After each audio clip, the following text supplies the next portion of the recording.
Hi, and welcome back to the second hour of Free for All Friday on Focal Point AFR Talk. Brian Fisher is my name. You know, we're going to talk here in just a moment about C.S. Lewis and his view of evolution. Got an article in front of me written by John West at the Discovery Institute about kind of the history of C.S. Lewis and his dealing with the issue of evolution. I want to read, first of all, a quote that C.S. Lewis included in his book Miracles. It's on page 22 of my version. He's actually quoting someone else, and then I want to read a quote from C.S. Lewis, what he did with this concept. This was written by Professor J.B.S. Haldane in a book entitled Possible Worlds. This is what Haldane said, and this, by the way, this all by itself skewers evolution. This is a rational, improvised, explosive device. It's a neutron bomb. It is a rocket-propelled grenade that destroys Darwinian evolution on the ground, at its face, before it ever has a chance to open its mouth. Listen to what Haldane said, because this is powerful and it's irrefutable. Talking about evolution, if my mental processes are determined wholly by the motions of atoms in my brain, I have no reason to suppose that my beliefs are true. And hence, I have no reason for supposing my brain to be composed of atoms. Now, do you catch the brilliance of that? See, what Haldane is pointing out is if evolution is true, then everything that exists through the random collision of atoms. Everything that you see, everything that exists, every process that you observe is all the result of the random, undirected collision of atoms. Because there is no creator, there is no designer, there is no master architect, there is no master intelligence behind the universe. So everything is the random collision, or is the manifestation of, or the product of the random collision of atoms. And Haldane's point is, well, if that is true, then what does that say about the thoughts that I am thinking? Even my thoughts are the result of the random collision of atoms.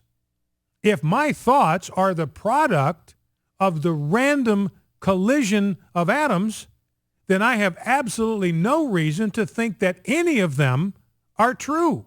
If my thoughts about evolution are the product of the random collision of atoms, I simply have no reason to believe that my thoughts about evolution are true, or in fact, my thoughts about anything else. So if everything is a result of the random collision of atoms, then evolution is dead in the cradle. It has no life. It has no validity. It has no credibility, because it cannot possibly be known to be true. It's kind of like a Rorschach ink blot. Maybe you've seen those.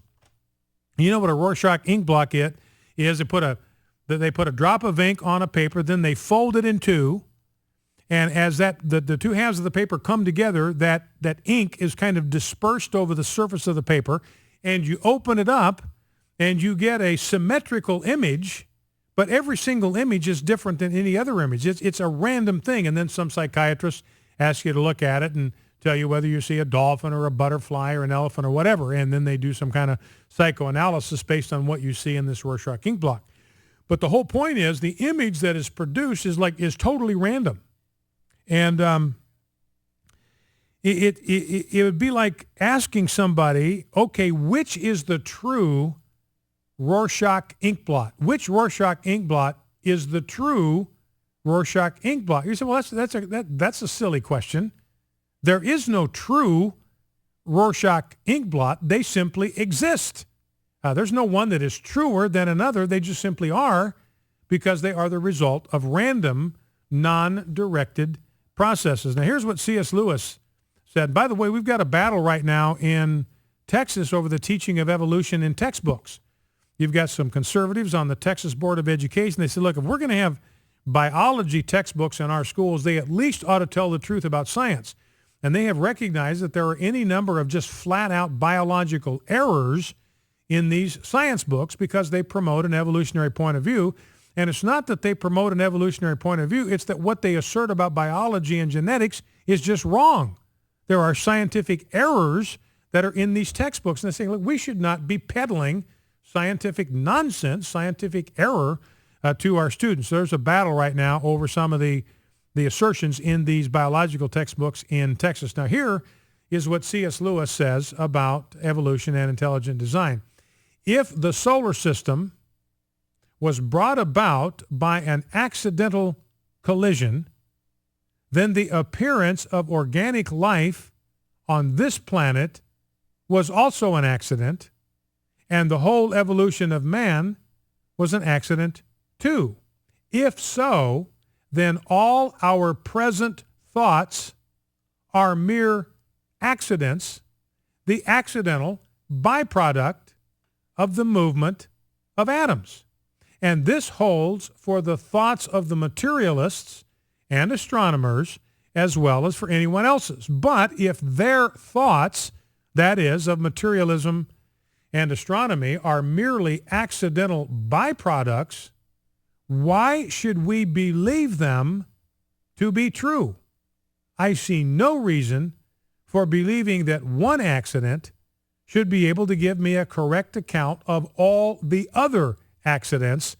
It's like expecting that the accidental shape taken by the splash when you upset a milk jug should give you a correct account of how the jug was made and why it was upset. All right, well, let's go to the phones. Let's grab a call from John in Lottie, Florida. John, thanks for calling. Thanks for waiting. What's on your mind? Hi, Brian. Hey. Thank Jesus for you taking my call. You bet. It seems like ever since 2012, we've lost the spiritual warfare in the U.S. It seems like the devil, it seems like we become the habitation of devils and the hold of every foul spirit and the cage of every unclean and hateful bird. Mm-hmm. For nations